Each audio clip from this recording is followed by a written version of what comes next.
Greetings and welcome to Starkville. I'm Jason Stark. I write about baseball for The Athletic, and I am joined once again by my good friend, writer, broadcaster, professor, distinguished former major leaguer, and the voice of Sunday Night Baseball on ESPN Radio, Doug Glanville. Yes. Doug, you're here. I'm just doing hand gestures now. Figure we're on video now and we can do signs, stealing third. I'm here. I'm going for it, man. That's it. I'm often in a different state, like hours before this. It's really cool. Yeah. Almost like there was some invention that would allow you to get from one state to another state in just a few hours. Yes.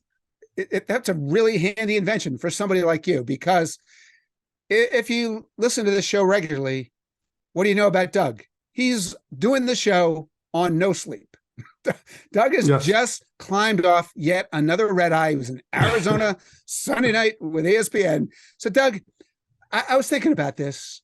I would like you to give people one tip, just one now, for surviving flying overnight through the sky and then functioning when you get off the magic thing that takes you there. So just one, okay? So something meaningful can come from this other than you leading the league in sleep deprivation. Well, I'll tell you, I talk to my colleagues at ESPN all the time during these games, and I insist that we need to write a book about like travel stories from broadcaster land or something, because it's hilarious. Yeah. I want to make a note that Eduardo Perez, and he says Perez, but it's Perez, but he says Perez. I'm working on that, but I'm going to say Eduardo Perez, and he is in the Million Mile Club for I forgot what airline. It is amazing. We should all aspire to that if we're in this industry, because it's like concierge. So that's one way to make it easy. Almost get to the level where you're practically your own private jet. Since that's not going to happen for most of us, it's not going to happen for me certainly. The tidbit I say is this: put your phone away, because if you get your phone out, you're going to be tempted to watch some sort of movie, and it's going to cut into your sleep. You have to get on the plane, completely go to sleep right away, ignore everybody around you, put on a hoodie like I do, like this, right? That's it. Disappear and capture every minute of sleep you can. I invest in an incredible pillow, whatever it takes, and then make sure you sleep. Don't fight it. Don't try to get food. Don't get snacks. Just shut down. And then you might get like 4 hours, because of course there's no nonstops to Hartford. I mean, barely. So I got to connect somewhere. So my rule of thumb, if there's two legs, I take the first one as long as possible so I can get sleep on that one. And then, by then it's like 6, 7 a.m. And then I just, fly home. So today was, I don't even know where I was. Where was I? Where was I? Phoenix. Yes. Yeah. So I was in Phoenix, and then I went straight to Atlanta, got my sleep, boom, home. So I try to do that. Now, a lot of guys try to split the bait, come in the middle of the, nope, don't do that. Don't do the 2.5. You'll never get any sleep. That's a mistake. And then don't get too close to your city, because then you get like the small plane and it's all a mess, and you don't get that. No, you got to be about 2 hours away, and you got to fly like 4+ hours and accept the extra hour, because that's sleep. And that's about the best I can do. I feel pretty good. I slept the whole way, and I will collapse, because it's not the first day that hits you. It's the second day. That's what gets you. Yeah. And then I start to speak in German at this point, because I don't know what I'm saying. So that's it. Tidbits that's my travel log. Yeah. Okay. Here's my little tip for you. Always try to remember where you are. Okay. Like, yeah. You didn't seem to have any recollection of the fact that you were in Phoenix. Okay. I think that's a problem, because if you don't remember where you were, it means you might not remember where you're going, and that can cause all kinds of problems. Okay. So wherever you're going, go there. Okay. Don't go to some other place. That's another travel tip for you from Starkville. Okay. Excellent. All right. And I got more good news. The season's almost over, which means for Doug Glanville, the red eye season is also almost over. Hey, Doug, I'm not sure if you heard about this, but the Red Sox were in the news last week for doing that thing they do every 3 or 4 years, always in the middle of the season. They let go another guy who was running their baseball operation. This time, Chaim Bloom, former guest of ours. Chaim had quite a run of 1,417 days, and nobody that I know had more of a sense of where it all went wrong for him than our friend Dan Shaughnessy, the legendary columnist for the Boston Globe. So let's welcome him to Starkville. Dan, thanks for joining us, my friend. Anything for you, Jason. How you doing? Great, buddy. Hey, listen, Dan, when the Red Sox announced that they had canned Chaim, that was last Thursday afternoon, one of the first things I thought of was, I cannot wait to read Dan Shaughnessy tomorrow. and as always, you didn't disappoint. So let's talk about that column. You wrote something that I've heard you say and right before, that Chaim was not ready or equipped to run a big market team. So here's a loaded question. What gave you that impression? Well, first of all, I really like Chaim Bloom, and Yeah, he'll work again, and he'll be good. I just think he wasn't ready for this particular job yet, and he was put in an impossible situation. So those things worked against him, and those things really aren't his fault. But there was a misconception locally that he ran the Rays and he was responsible for everything the Rays did. He was not. He was of the Rays. He came into baseball with that, but he didn't run the Rays, and I'm not sure he should be running anything in terms of running a department in Major League Baseball team, especially in a big market with all the walls closed in like you have around here. So at the end, he was indecisive. I mean, that's something you can't be. He was never a big, bold thinker. He was slow to pull the trigger. Other teams got fed up with that. They weren't waiting around. We'll go somewhere else. You're dealing with 29 teams. Yeah. And that was not a good trait that we were unaware of, when he got the job. And they didn't do a lot of diligence on this hire. It was done quickly. And I don't really know why, but he did what they asked him to do, which is drive down the payroll. They went from 1 to 13 in payroll, and then he rebuilt the farm system. David traded a lot of guys. Dave didn't trade many guys that turned out to be good, in fairness to Dave. But I think the system was rated low. And the one thing about Chaim rebuilding the system, they still don't have any pitchers in that system. It's ranked so high. I think Baseball America's got them up to 5, but there's no pitchers in that system that are a threat to help them. And the people that are on the team contributing were all Dave guys. Duran, Bayo, Casas. They're all Dave guys, including Rafaela, the guy they just called up, all brought in under Dabrowski during his regime. So anyway, Chaim's put in this position, and the first thing that you got to trade Mookie Betts. Well, that's not his fault. He would not have chosen to do that. That was a mandate. He did it, and he didn't get enough. And they kind of had a gun to his head. There wasn't a lot of teams that would afford that. He had to put price in the deal to have them take some salary there. And I came away with, one guy who's already been released, and then Connor Wong, who looks like a career, maybe a 240 hitter, who's, a smallish catcher who's okay. And average Al Verdugo, as we call him, who the manager can't stand, and I believe will be traded, because he's just, it won't end well. He's got skills. I like some of what he does, he chokes up for one thing. I love that. But yeah, just hasn't been the dynamic player that you need to get when you trade Mookie Betts. So all those things worked against Chaim. But again, a good and decent guy who will be an asset, be a farm director, analytics operative, whatever, and work his way back into a position that he had here. Yeah, look, we'll run through all of that in a little more detail, but let me ask you about the good and decent guy part. Chaim once told me that you and he had a very cordial relationship, other than the part where you thought he was over his head running the baseball team, right? So I've never actually asked you about that. What was your relationship like with Chaim? I've talked to my wife about this just down in the kitchen a little bit ago. I mean, the guy I really like him, and he lives pretty nearby. He's got little kids that play ball. My grandsons are in the same league with them.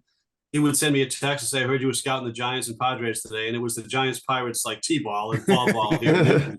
And just never took anything personal. That's hard to do. It can't be any fun to be on the other end of our stuff. And I understand that. And, I go back, Lou Gorman, Dan Duquette, Theo, Ben, Dave, and it's very hard not to personalize that. It would piss me off. I wouldn't like it. I understand that, but he never took it personally. And Jason, I really believe the level of his devotion to his religion, I believe he cannot tell a lie. And that's unusual in the business. And I mean, when he made the Betts trade at the press conference, I said, well, okay, welcome to Boston. You just traded Mookie Betts. So you think you're going to be worse this year? He said, yeah, we'll probably be worse. I mean, you don't put that on bumper stickers for the campaign for the 2020 season, but it was honest and it was true, and they were worse. They went right to last place. So I love that kind of honesty. And you could tell when you had him on something he didn't want to reveal, he would be appropriately evasive, but I believe he never lied to us. And I mean, even Lou Gorman did that, who was a greater guy than Lou Gorman. Yeah, got to lie in the job. I mean, they all do it. Lou was not going to tell you what he had for lunch. That's for sure. Doug? Yeah. So, well, Dan, I mean, I want to sort of ask about the narrative about, not having, being prepared for a certain kind of market. Yeah. And I'm going to use Jay Bruce as an example. Jay Bruce was at the Mets, towards the end of his career, and he was struggling. And then he kind of went off saying, I'm tired of people saying, I can't play in New York. And, it's like, sometimes he just doesn't align. And would it be different if Chaim Bloom finished strong and got to the postseason this year and made it to the ALCS or whatever? So I guess, what is it about that kind of narrative about the formula around being able to survive a certain kind of market, and how do you kind of underscore that sometimes it's just the timing and the circumstances and the market? Like, I played in Philadelphia and I'm a pretty low-key guy. Yeah. And it's so I'm just curious if you could speak to that. No, it's a good question, and it's relevant to what you guys are doing here. I mean, Philadelphia, much like Boston, it's very personal here, and it makes it difficult. So when you're in this market, they're not about to stand, and they don't want to be told it's a rebuilding year ever, because it's a big market and the funds are there, so there's no excuse, to have the, and Theo learned his lesson the hard way. Theo 1 year told us, I think it was going into 10, it was going to be a bridge year. And he will never use that word again, ever. I mean, it's a local joke now, but he did use it at the winter meetings and just got annihilated for the bridge year. And that's why in 11, they went out and they stocked, but they got Gonzalez, they got Crawford. They loaded up and thought they had the greatest team of all time, because they were not going to have the fans push back and have the media push back on a bridge year. You can't get away with that in this market. No one's in a mood for patience or rebuilding. And it's just created a kind of a tough, making the seat even hotter. And of course, now they're going to finish last for the third time in 4 years and the sixth time in 12 years. Those are the numbers I use. I mean, we've won 4 championships in this century, more than anybody else. That's true. But the pivot after the 18 season is serious. And I mean, no team has finished last. They are the major league leaders in finishing last in the last 12 years, the Boston Red Sox. Amazing. Hey, look, before we get into the really meaty stuff here, I've got a question that's been on my mind. Why do the Red Sox do every firing in the middle of the season? Always on game day? Can they fire Dave Dombrowski during a game? Ben Sherrington during a game? Ron Renicky was the manager in between the two Alex Cora stints. He was getting ready to do his meeting with the media before the game and got banged. So, what is up with that? Is this to create must-see Nesson programming or something? Well, I think, Dave, don't forget, Dave, they won 118 games in 2018, and right. And Dave wanted some clarity about his situation. I had written Dave's in trouble because they only won 84, 86 in 2019, and they had the highest payroll in baseball. And Dave had signed Sale to the 5-year, $150 million contract right before he needed Tommy John surgery. So you had so it wasn't a swell summer here in 2019. And Dave, I wrote there, he's in trouble. And it sounded ridiculous because they just won 118 games, whatever it was. They had one of the dominant teams in history in 2018. And Dave, it was a double. It was a Yankee game. I think it was a Sunday or Monday night. There was a big NFL game on. We were all down for the Patriot opener, and I think Dave pounded his fist and said he wanted some clarity in the situation. So he got it. He got the clarity he was looking for, and he packed up his stuff and left in mid game. That's how that one happened. The Patriot, the Ben one, I can't remember. It was 2015, and they had 1-13. They won the World Series, and then finished last in 14 and 15. And John Farrell had cancer. It was a very messy situation, that one. But John Henry, in my view, there's some disinterest at the top. They don't care about as much as they did. They do care about perceptions. They care about making money. And you got Tom Warner, who's kind of a needy figure, as y'all know, and wants to inject himself into it. And so they do these things, but none of the guys you just mentioned have lasted a full 4 years. They all were gone in the fourth year, couldn't quite make it to the finish line. And the Chaim thing, this one there's been some bad optics the last 3 weeks. They did nothing at the deadline again. That was problematic because I think they were a game and a half or two from the wild card at that point. The illusion of contention, which they love here, that went away. And they've just been, and then the Mets came in and took over Fenway with their fans, and the Braves came in and took over Fenway with their fans. The Dodgers came in and took over Fenway. That never used to happen here, Jason. You know that. Oh, yeah. And I think that was embarrassing to them. And they had that weird game with Bear Claw, the kid who was pitching in the Pioneer League, and they actually gave up on a game in which they were leading against Houston, the team that was directly ahead of them. And Alex had no pitching, and he made it very clear by leaving this guy in to take one of the great beatdowns in history. And they were ahead of the second inning he was pitching when they gave up and didn't put anybody in the bullpen as 10 or 11 or 12 runs were scored. I mean, it was remarkable. They were leading the game, and they were 2 games behind Houston in the wild card hunt. Right. And so nobody warmed up. Right? No, there was no, and Alex basically told the world, this is what they're giving me tonight. I got nobody, short of putting Trevor Story on the mound or something. And I'm going to show you all. And that's what he did. And I think it came down to kind of, it's either me or Chaim. They're both going into the last year of the contract. I think the culmination of those embarrassments led up to it. But I will tell you this, Jason. I mean, the timing of it was even worse. It was the eve of the Jewish high holidays, which I'm not totally versed in, but I got a lot of pushback from readers. That's a good point. And it was Thursday. And I mean, I'm not equipped to explain the gravitas of the holiday situation, and for a guy who's as devout as Chaim is, I mean, and where's Tom Warner on that one? Like, he didn't notice. Tom was in the meeting when they did this. Where's Tom? Wow. Yeah. I mean, I wasn't even going to go there. I haven't. It hasn't really been written. I might get a paragraph in this weekend, but I mean, I got a lot of pushback from our readers went there. I can tell you that. No, I can imagine. Look, there's a lot to get into with just Chaim himself, but I mean, you've talked a lot about ownership, so we should do that. Okay. Before we do you need to mention that John Henry also owns your newspaper, or do you want me to take care of that? I mean, we mention it every time, every column of the year. It's like it's an unprecedented situation in the history of journalism that the man who owns the team owns the paper. It's usually the other way around. We've had that in Chicago with the Cubs, and the TV station with the Braves and all that. But in other situations, the media outlet owned the team. Basically, in this case, the team owns the media outlet. And that's what we've got here. And it never goes away. And it was a stunning development that happened in 2013.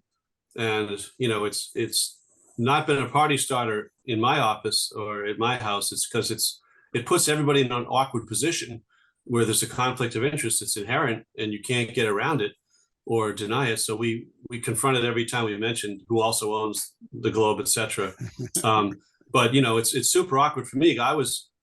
I've never been really in favor with ownership. And then when Francona got fired, I did the book with Francona, which I think he didn't even like me that much, but I think hiring me to be the co-author scared the hell out of them. And I think that that's what he was looking for. And because when I reached out to Terry and said, hey, sorry you got fired, you want to do a book together?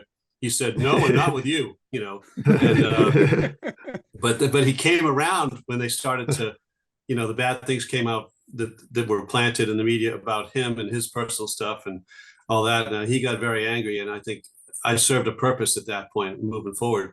And then after that, while the book was in production, John bought the team. I bought the Globe, excuse me. John Henry bought the Globe while that book was in production. Wow. Timing. At which point, I called the IT department to come. It was like the first scene of Argo when they're breaking the hard drives and shredding documents and barricading your office. That was me at the Globe when John bought the Globe. Okay, so Dan, you're under arrest. But assuming that the door doesn't get broken down while we're talking, we'll keep going. Thank you. Did John Henry and Tom Werner overreact to Dave Dombrowski? I mean, Doug played in Philadelphia. I still live in Philadelphia, as everyone knows. The owner in Philly, John Middleton, loves Dave. He's empowered Dave to do what Dave loves to do. Not just spend money, but build a team of stars, and in a related development with star power. Yeah. The town loves. Okay, so what was it about the Dave Dombrowski method of GMing that the Red Sox owners hated so much that they had to fire him less than a year after they won the World Series? Well, again, I think the Sale contract came up in the spring of 19. So Sale gets the last out of the World Series. The strikeout of Machado cost them $150 million. Sale came out of the bullpen and struck out the side because Kimbrel had just was so nervous he couldn't be used in those situations. And so Sale ended up being the guy who finished the World Series. Famous picture, Machado's down on one knee. Everybody here loved that. It was a great thing.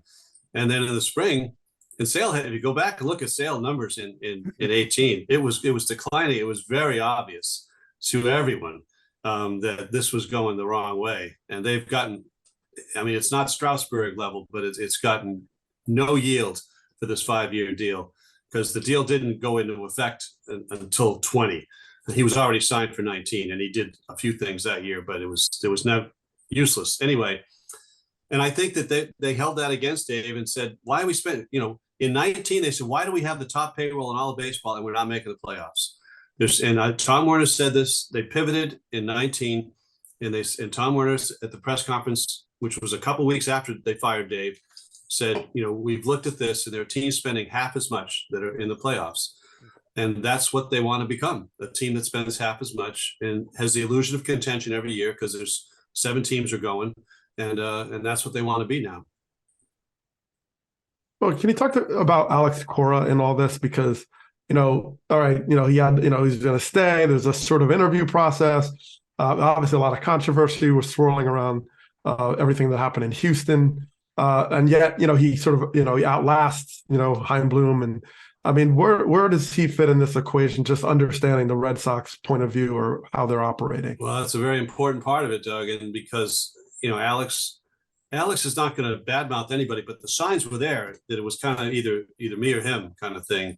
Chaim said they were underdogs at the deadline. Nobody wants to hear the Red Sox are underdogs because of the sources they have here and the attendance they have and everything. And Alex started wearing an underdogs T-shirt around the clubhouse and whatnot.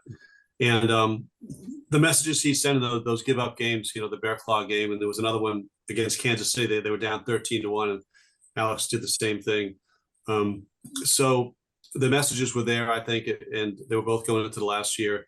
But what's weird about this is that, there's certainly an undercurrent of Alex eventually being in the front office, either with them or someone else. So it's not out of the realm that he could succeed Chaim.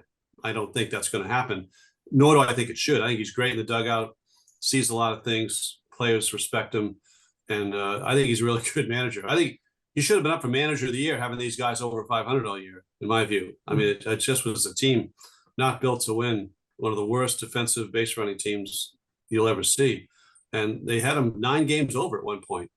So I think he's really good in the dugout. But he won this power struggle, in my view, and that gives him some gravitas. And he wants pitching this offseason, and they're going to have to spend for it.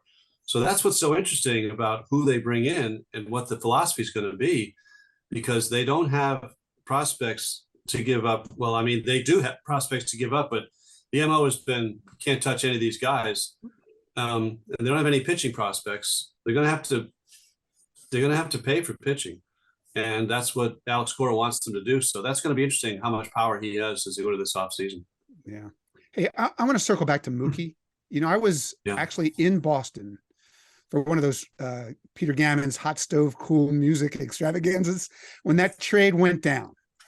And it was incredible to be around people who cared about the Red Sox in that moment in time, because that deal, as you know, hit everyone like Aaron Boone's homer. You know? Yeah. And so then Mookie comes back and plays baseball in Fenway for the first time since the trade, right? Comes back as a returning hero. And it felt like it didn't just remind everyone of how great a baseball player he was. It reminded everyone sitting in that park that the team they care about didn't do what it took to hold on to a player like that. And I mean, as you said, Chaim was ordered to make that trade, but in some way, can we connect the dots from Mookie's return and that atmosphere over those 3 days to this firing? It was a very embarrassing weekend for them. You know, oddly, the first game of that series, Mookie's first game back, was one of those goofy, either Peacock or some network. It wasn't on their network. So they have all these people paying $1 million for their extra cable package to get NESN. And then the games, and, you know, the old people don't pay attention. We try to tell them there's not going to be a game on this Friday night. You turn on, it won't be there. You know, you can never train the regular viewers, and I'm one of them. Get ready, that's not going to be on. And it was the Friday night Mookie game when he came back, and they're like, now it looks like you're hiding something, like no one's going to notice, you know.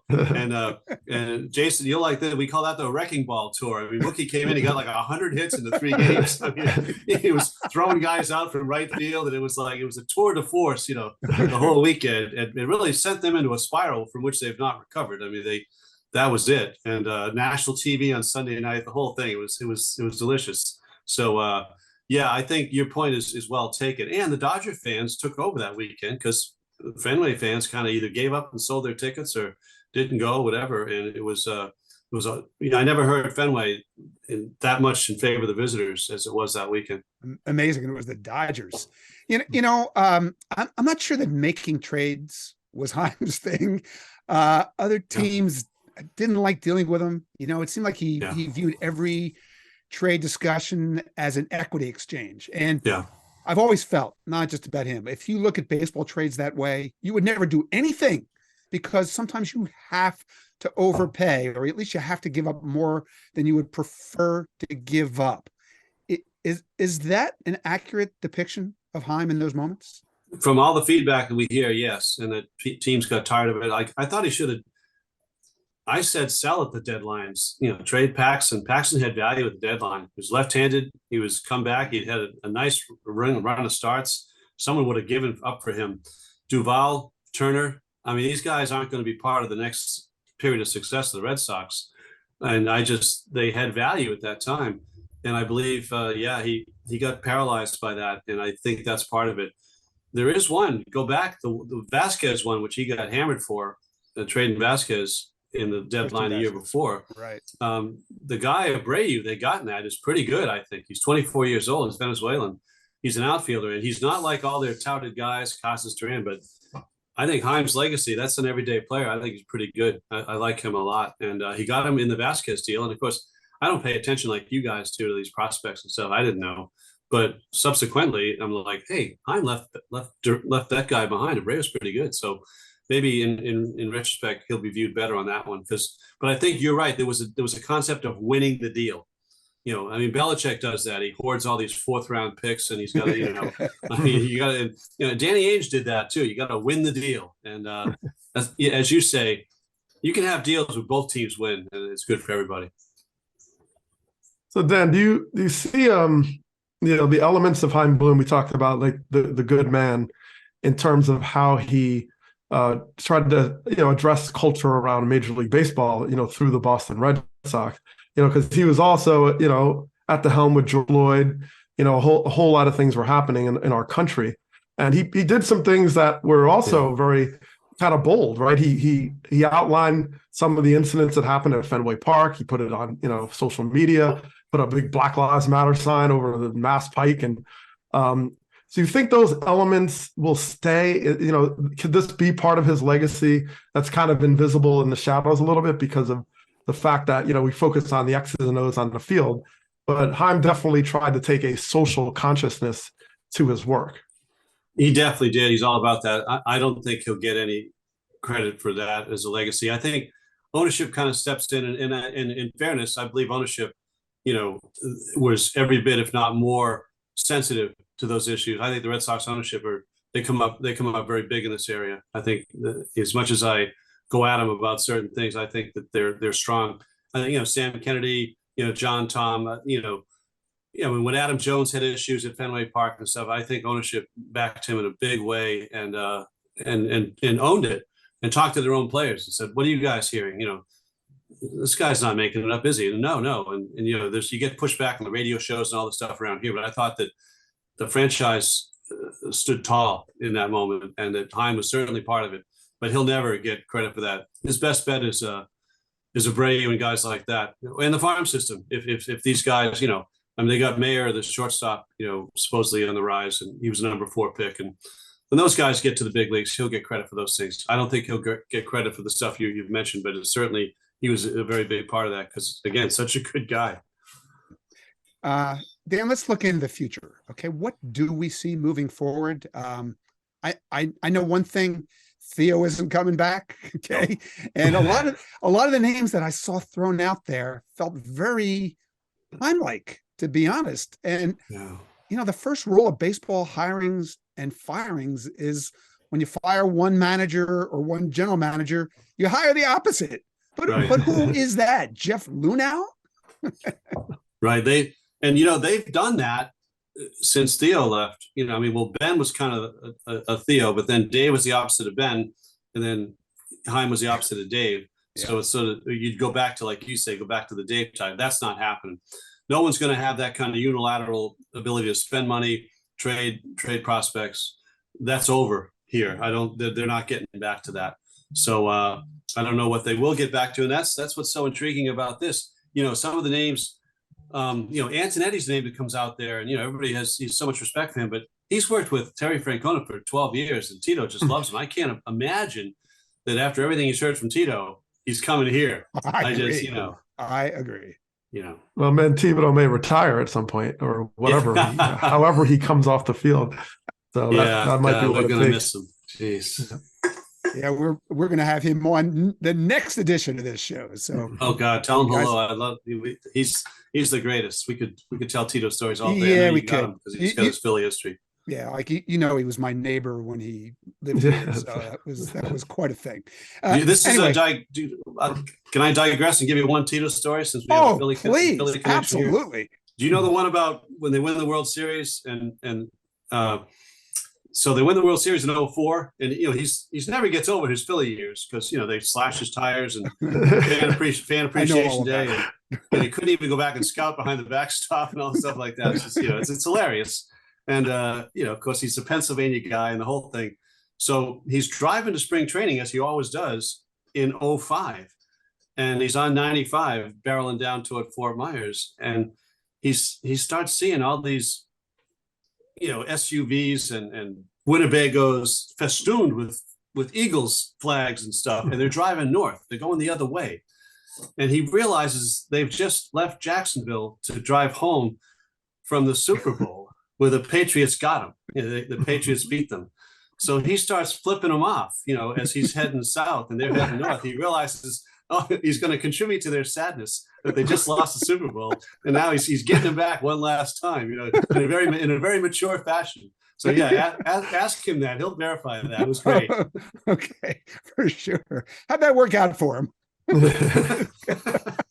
Right. Hey, I've got one final idea for you before we let you go.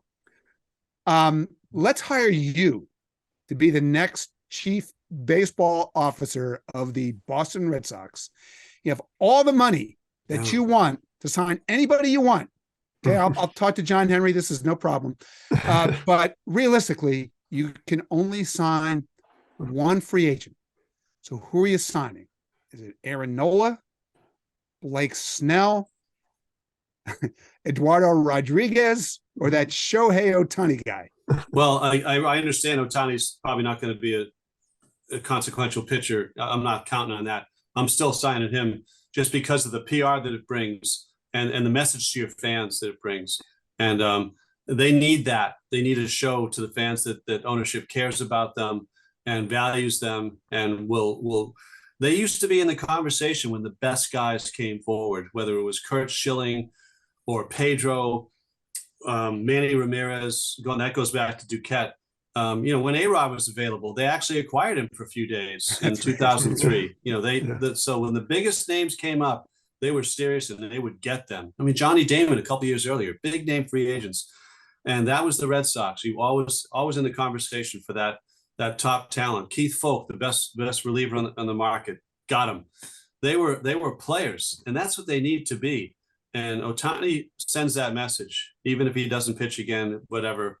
And just the goodwill that would bring, and they really need that because they've got some young players, and I just think their image and their relevance in the market has really taken a hit, and I'm sad to see that because I'm a ball guy going back to the '60s, and I don't want to see the Sox kind of fizzle out in this market here. They're too important. Okay, so there you go. Who should be the Red Sox next chief baseball officer? It's Dan Shaughnessy. Vote for Dan Shaughnessy. He's signing Ohtani. Yeah. John Henry is already paying him. It's perfect.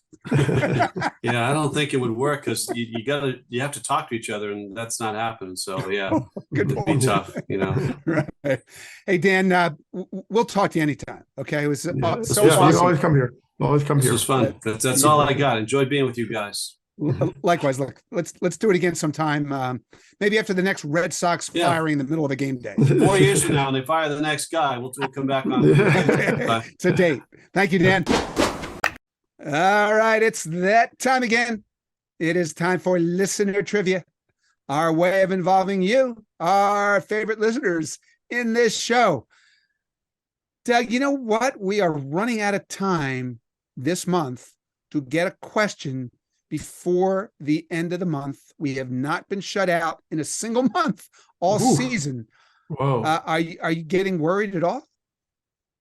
Well, a little bit, but I feel like we made a good trades at the trade deadline, and we have a lot of good relief pitching now. So we're good. We are. Okay, good to know. Because yes, I'm thinking today might be the day. We have a fun question, but I think we have a shot at it. So why don't we welcome in this week's special trivia guest star here to the Starkville Trivia Emporium. It is Nik Pearce. Nik, welcome to Starkville. It is great to have you here. Hey, thanks, guys. Thanks for having me on. Well, we're very happy to have you on. And judging by that cap you're wearing, I'm going to guess shrewdly that you're in Arizona and you're like an Arizona type sports fan. Is that right? Yeah, that'd be correct. So born and raised in Phoenix. I actually just moved to Kansas City. And I probably am one of the few people to fly an Arizona Diamondbacks flag outside my house in Kansas City. So if you see that, that's probably me. Okay, it's a great conversation starter, I'm sure. Let me ask you, who are you feeling better about these days? The Arizona Diamondbacks or those Arizona football Cardinals? Man, great question. Yeah. Without Kyler, I think Diamondbacks are all the way in this year. Hopefully they can nip a wild card spot. Fingers crossed. Yeah, they're in good position right now. How about that? Who saw that coming? All right, that's enough for this chit chat. Nik, time for you to hit us with your question. Are you ready? All right. Yeah, absolutely. Okay, let's hear it. Okay. Well, we got to negotiate. So let him do the question first. Yeah, I want to hear it. All right. I just want to prep them. I want to get them mentally and prepared. Yes, I'm ready. Okay, go. All right, guys. So since 1996, the year Doug debuted, there have been 4 pitchers who have reached 2,000 strikeouts and won a World Series MVP. Can you name them? Can we name them? I think we can. So we need 4 pitchers who won a World Series MVP award and got to 2,000 strikeouts. Just so I'm clear, does it matter when they got their 2,000th strikeout? Because if it does, and they had to have 2,000 before they won, then I would be in trouble, but hopefully not. No, that's not the case. So just they had a total of 2,000 strikeouts in their playing career.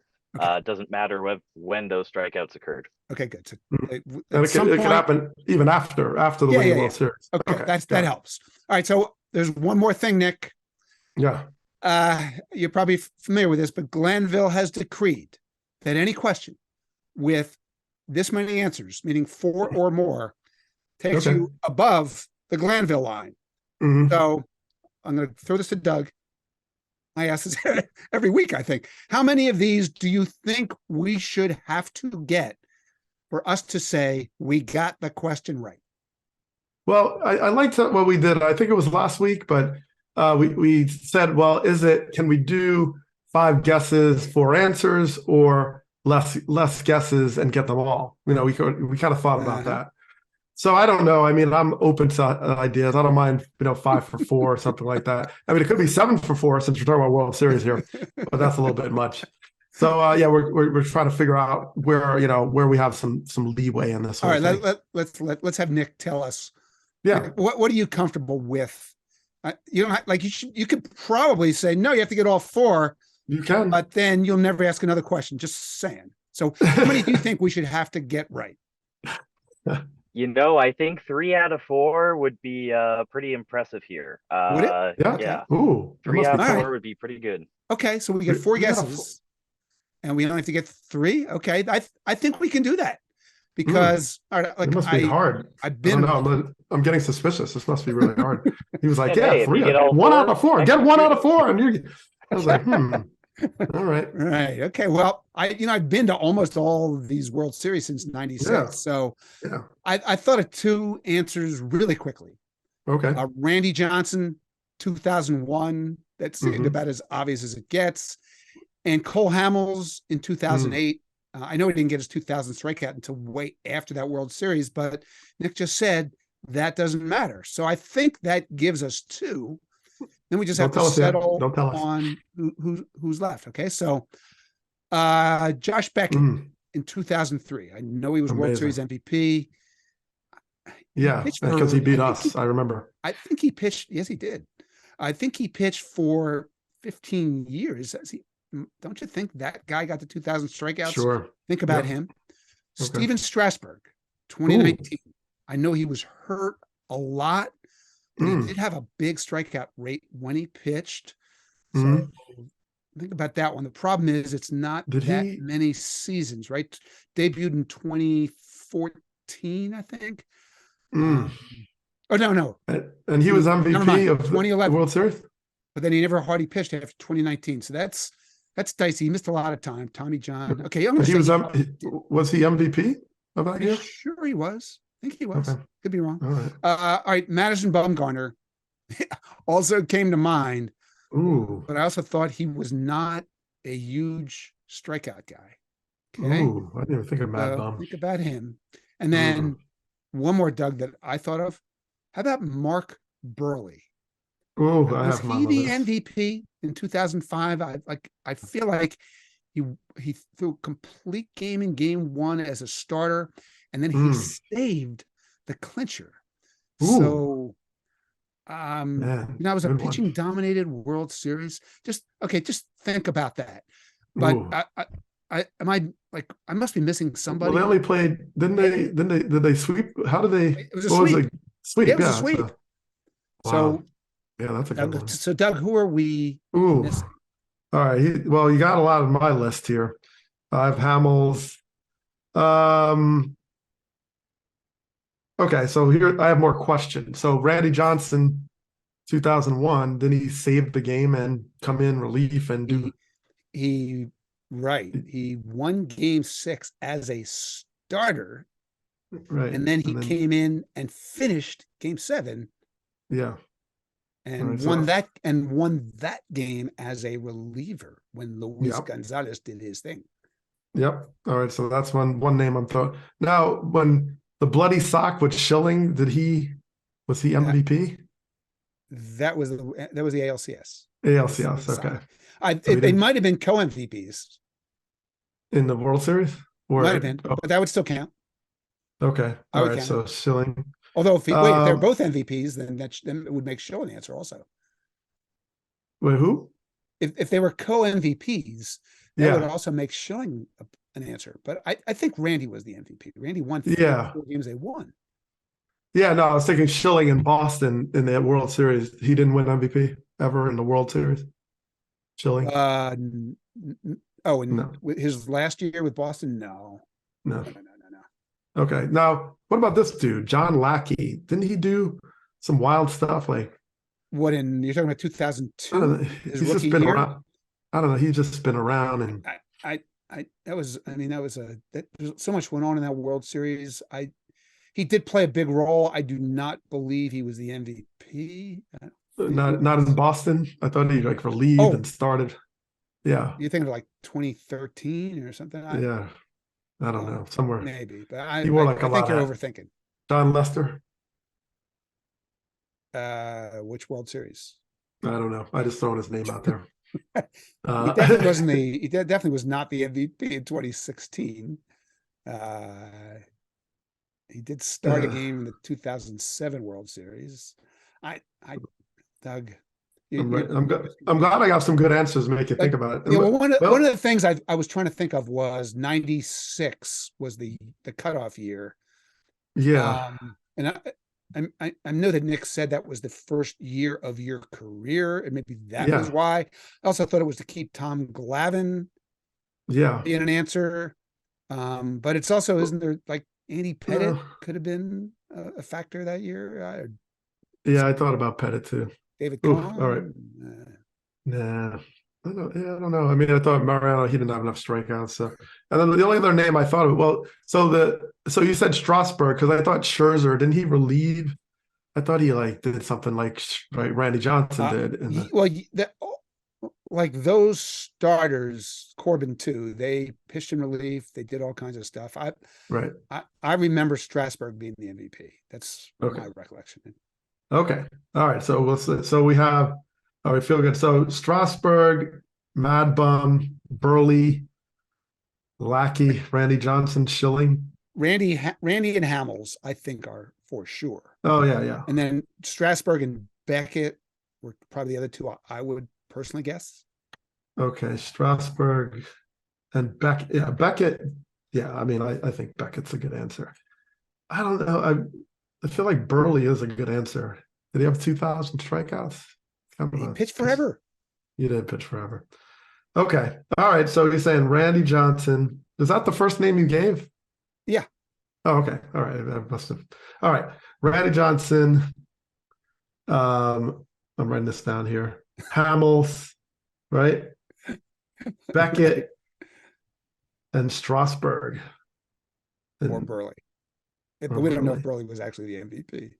I don't know. He just feels like he just feels like he could be a stumper, you know? Yeah, Burley and Strasburg. Oh boy, what's the issue with Strasburg? You know he was the MVP, right?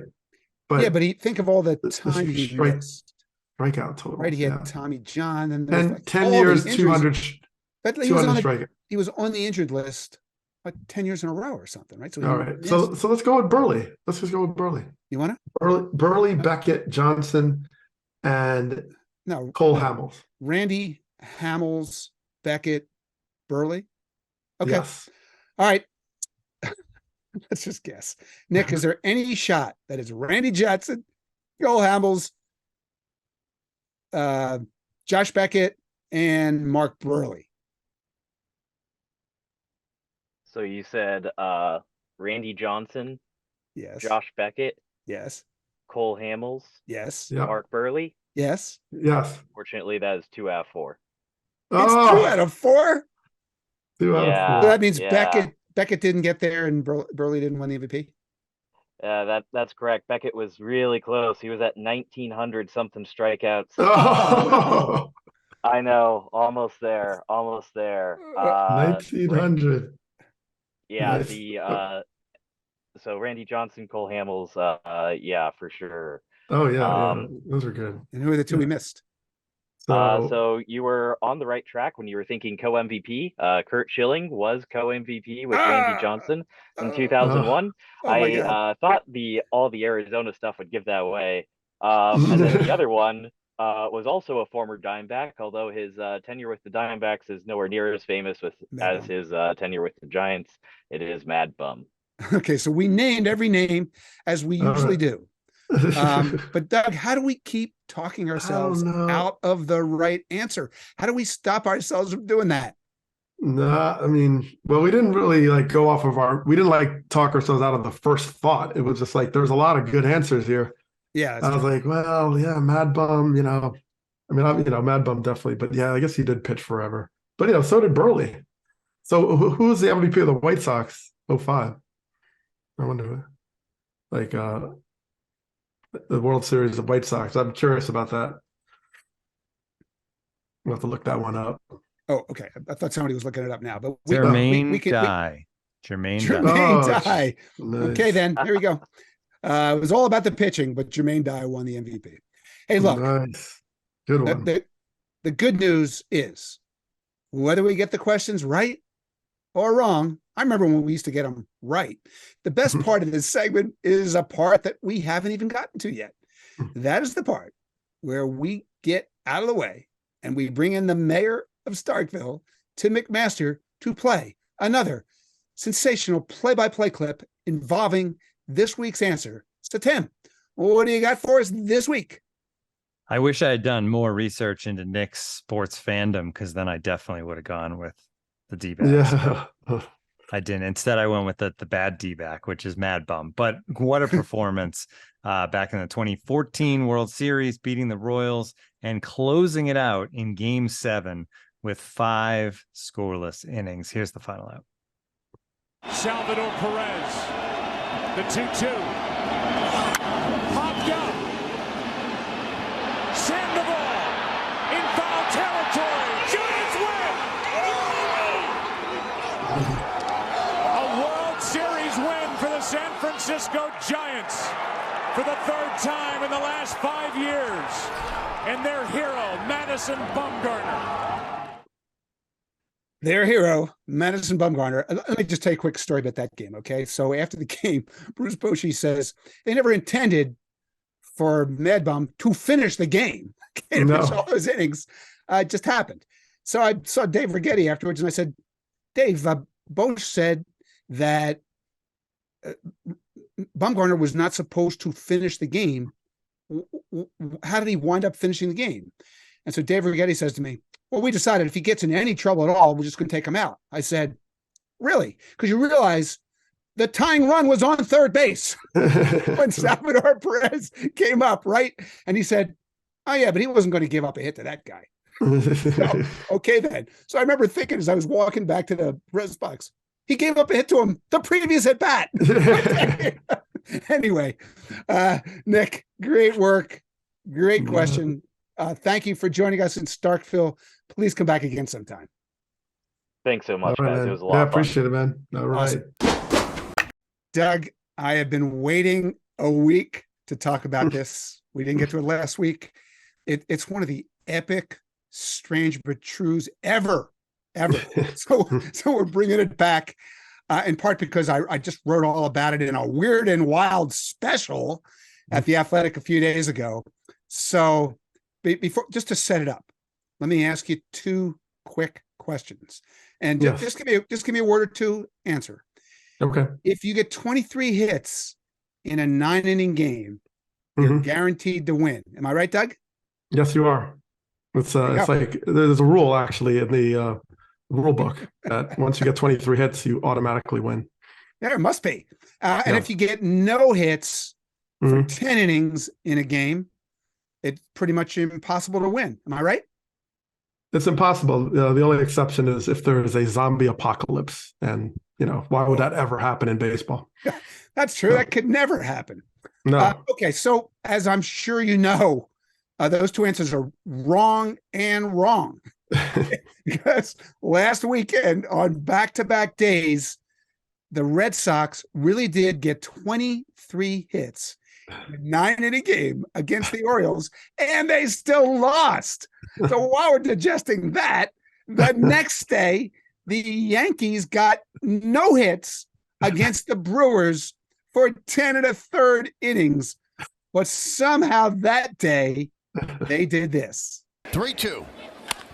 Drilled to left field and deep. Going back is Taylor. It's over his head, and the Yankees will win the game. Everson Pereira scores. It's a walk-off hit for Higashioka.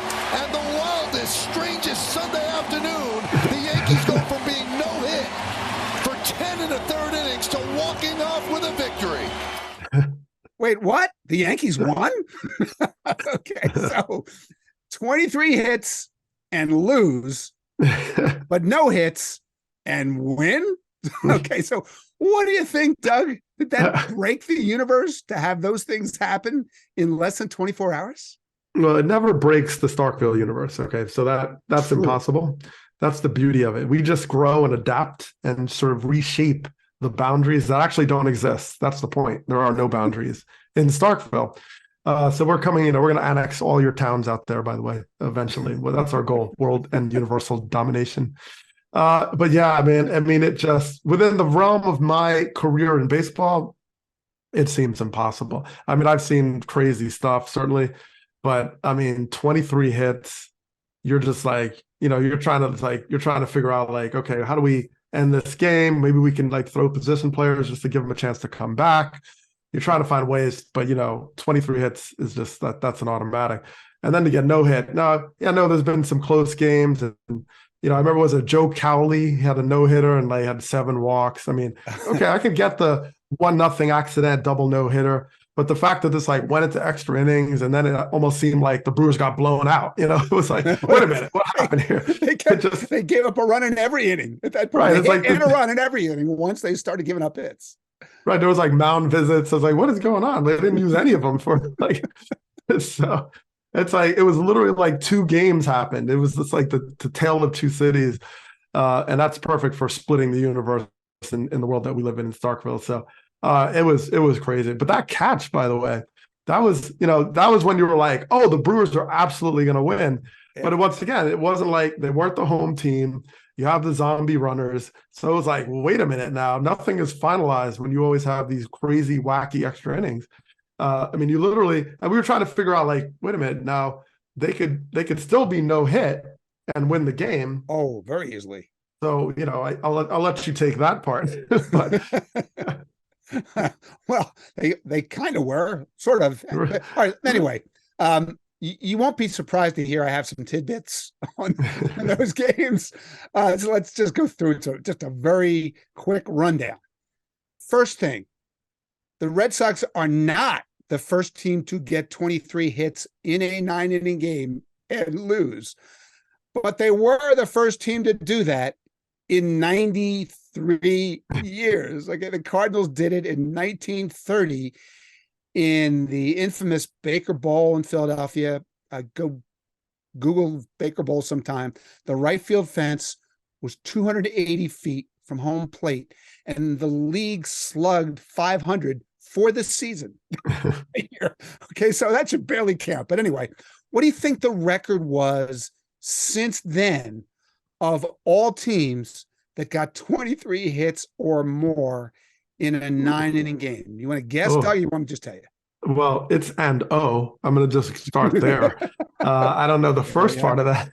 Yeah. So how about 241 and up? So the Red Sox broke a 241 game winning streak. And I can't even make my brain understand that. A 241 game winning streak is essentially a season and a half of never losing. Then they lost on a game, but they got 23 hits. So that was a good one. Okay, then I feel like that streak will continue too. By the way, it's going to start over and 500. One of the fun things is there hadn't even been game of any length where a team got 23 hits and lost in over 40 years. The last one was a 20-inning game. So it was hard to do that. But then, all right, the next day we had the Yankees game.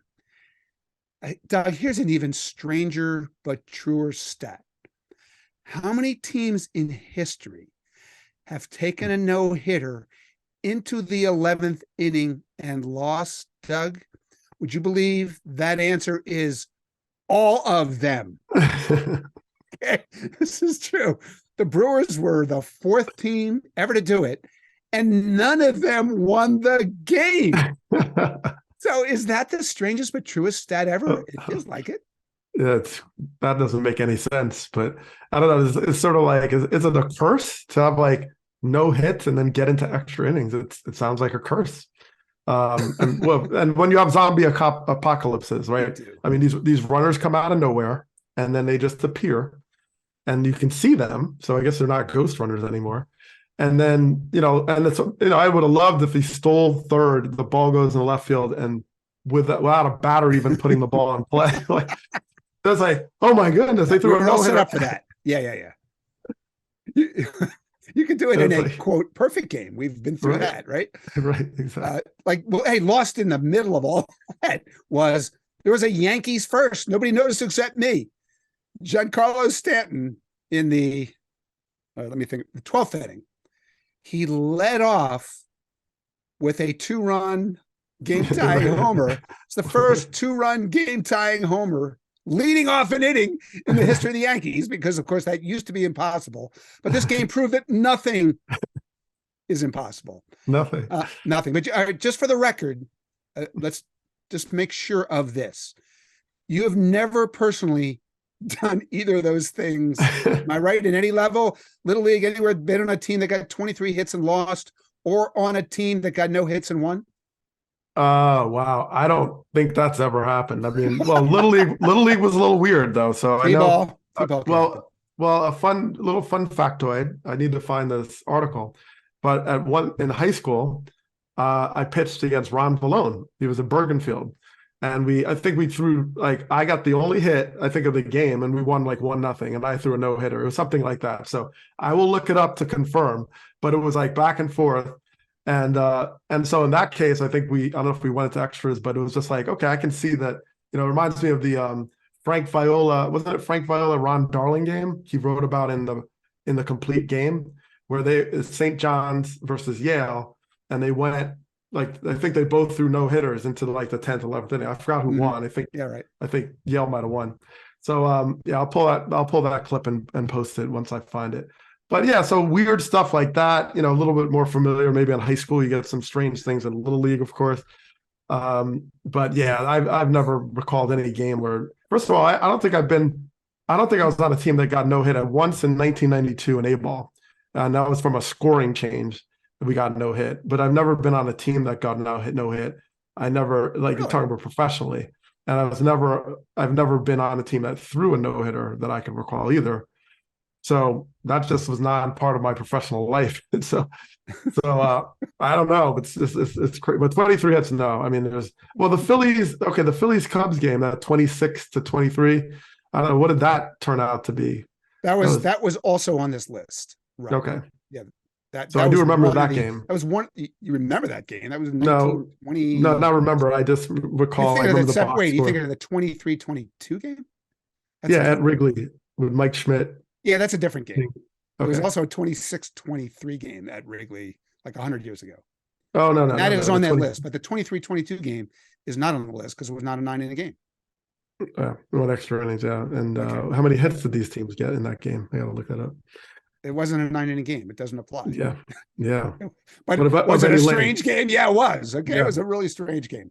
But look, Doug, you said this a minute or so ago. Baseball makes no sense. And as we have said here many times, that is the best thing about it.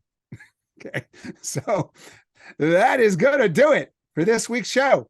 We'll be bringing you podcast magic just like this all season long on the Athletic Baseball Show, which is available in its entirety absolutely free everywhere you get your podcasts. And if you'd like to read any of the tremendous baseball stories we write in The Athletic every day, including me explaining how it's possible to get 23 hits in a game and lose, I can tell you where to do that. Just go to theathletic.com/baseball show. And if you're a new subscriber, you can sign up for a 1-year subscription for just $1 a month for the next 12 months. $1. That's what I said, $1. But also remember, you too can be part of this podcast. Every show, when we pick some fun listener trivia question, then that lucky listener gets to join us right here and prove once again there's almost no baseball trivia question we can't get wrong. So how could you join us? You could always email us at starkville@theathletic.com. You could check out my Facebook fan page. We've gotten quite a few fun questions there this season. Or you can do it Nik Pearce did today. And you could X at us on the site we used to call Twitter. So, Doug, if someone wants to X you a question, is that still doable? Yeah, right. First of all, I think of Wakanda Forever when the X. That's my first reaction. They apparently need to collaborate on that. I'm still at the same place. I mean, if it's Xing or it's something, my wife is totally baffled. Like, what? How do you X somebody? It's already a verb. It's already a term. We can't have that. So anyway, I just put my name in there after the @ symbol. I think it still works. DOUGGLANBILLE. That's it. Yeah, I'm at Jason ST, but that's Jason with a Y. So JAYSONST. You don't have to spell my whole name like you have to do with Glanville. And just remember, hashtag those questions, hashtag StarkvilleQS. So Doug, thanks for playing. Thanks to Dan Thanks to Dan Shaughnessy for visiting us.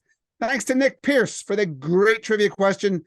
Thanks to the mayor of Starkville, Tim McMaster, for producing us and putting up with us. And Doug and I will see you next week on Starkville.